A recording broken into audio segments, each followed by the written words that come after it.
વલસાડ જિલ્લાના ઉમરગામમાં ધારાસભ્ય, મામલતદાર અને અન્ય અગ્રણીઓની ઉપસ્થિતિમાં પશુ દવાખાનાના નવા બનેલા મકાનોનું લોકાર્પણ કરવામાં આવ્યું હતું। ઉમરગામ અને ભીલાડમાં બનેલા પશુ દવાખાનાથી હવે તાલુકાના પશુઓની સારવાર માટે ઘણી રાહત રહેશે। આ પશુ દવાખાના બનાવવાથી પાલતુ પ્રાણીઓ કે રખડતા ઢોરોને પણ સારવાર મળી શકશે। આ નવા બનેલા મકાનોનું નિર્માણ 3 મહિના પહેલા શરૂ કરવામાં આવ્યું હતું। આ કાર્યક્રમમાં દિલીપભાઈ ભંડારી, મનીષભાઈ રાય, પ્રકાશભાઈ પટેલ, ભરતભાઈ જાદવ સહિત પીડબ્લ્યુડીના અધિકારીઓએ હાજરી આપી હતી। આજે આપણે સૌ ઉમરગામ તાલુકા પંચાયતના કેમ્પની અંદર બેઠા છીએ। અહીંયા પશુ દવાખાનાને ખૂબ જ જરૂરિયાત હતી। ગઈ વખતના રાજ્ય સરકારના બજેટમાંથી 2 પશુ દવાખાના આપણે મંજૂર કરવામાં આવેલા, એક ભીલાડ ખાતે અને ઉમરગામ ખાતે, અને એ બંને આજે પૂર્ણ થઈ ગયા છે। એનું આજે લોકાર્પણ આપણે અહીંયા કરી દીધું છે। સાથે સાથે આજે ઉમરગામ તાલુકાની અંદર ઘણા બધા કાર્યક્રમો છે।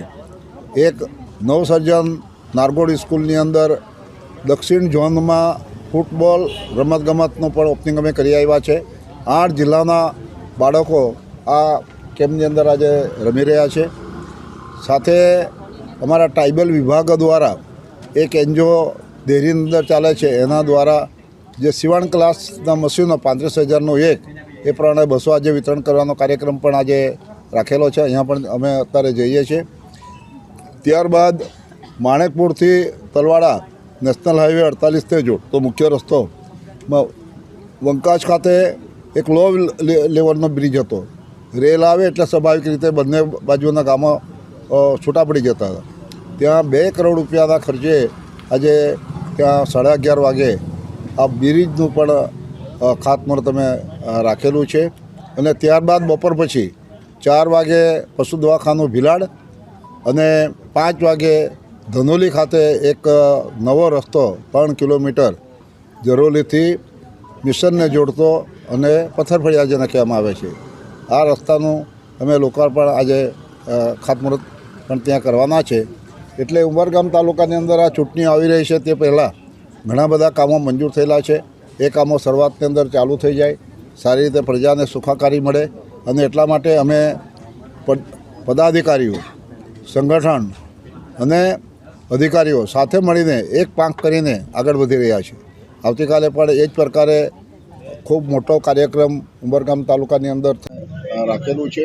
અને ત્યારબાદ બપોર પછી 4 વાગે પશુ દવાખાનું ભીલાડ અને 5 વાગે ધનોલી ખાતે એક નવો રસ્તો 3 કિલોમીટર જરોલીથી મિશનને જોડતો અને પથ્થરફળિયા જેને કહેવામાં આવે છે, આ રસ્તાનું અમે લોકાર્પણ આજે ખાતમુહૂર્ત ત્યાં કરવાના છે। એટલે ઉમરગામ તાલુકાની અંદર આ ચૂંટણી આવી રહી છે તે પહેલાં ઘણા બધા કામો મંજૂર થયેલા છે। એ કામો શરૂઆતની અંદર ચાલુ થઈ જાય, સારી રીતે પ્રજાને સુખાકારી મળે, અને એટલા માટે અમે પદાધિકારીઓ, સંગઠન અને અધિકારીઓ સાથે મળીને એક પાંખ કરીને આગળ વધી રહ્યા છે। આવતીકાલે પણ એ જ પ્રકારે ખૂબ મોટો કાર્યક્રમ ઉમરગામ તાલુકાની અંદર થઈ રહ્યો છે, નારી વંદના। અને એ નારી વંદનાના કાર્યક્રમને લોકજાગૃતિ મળે એટલા માટે ગઈકાલે દાંડી ખાતે એક મહિલાઓની રેલી, જેમાં જિલ્લાના માન્ય પ્રમુખશ્રી પણ આવ્યા હતા, મહામંત્રી પણ ગીતાબેન આવ્યા હતા, તાલુકાના મનીષાબેન પ્રમુખ પણ હતા, અને એ રેલી પણ મહિલાઓએ કાલે જાગૃતિના રૂપે ખૂબ સારી મોટી કરી છે। અને એમને પણ મેં કહ્યું છે કે આવતીકાલના આ નારી વંદના કાર્યક્રમની અંદર તમારા તરફથી 2000 માણસો લઈ આવો એવું મેં કહ્યું છે। અને માન્ય કલેક્ટરશ્રી, તાલુકા વિકાસ અધિકારીશ્રી આયોજન રાખીને એક સારી રીતે આ કર્મચારીઓ જે કામ કરી રહ્યા છે એમને અમે ગઈકાલે મિટિંગ કરી હતી તાલુકા પંચાયતની અંદર, અને એમને પણ અમે કયા વિભાગમાંથી આ કાર્યક્રમો અહીંયા ભેગા થવાના છે નારી વંદના કાર્યક્રમમાં, એમાં વન સહભાગી મંડળી, ફોરેસ્ટ ડિપાર્ટમેન્ટ લઈ આવશે।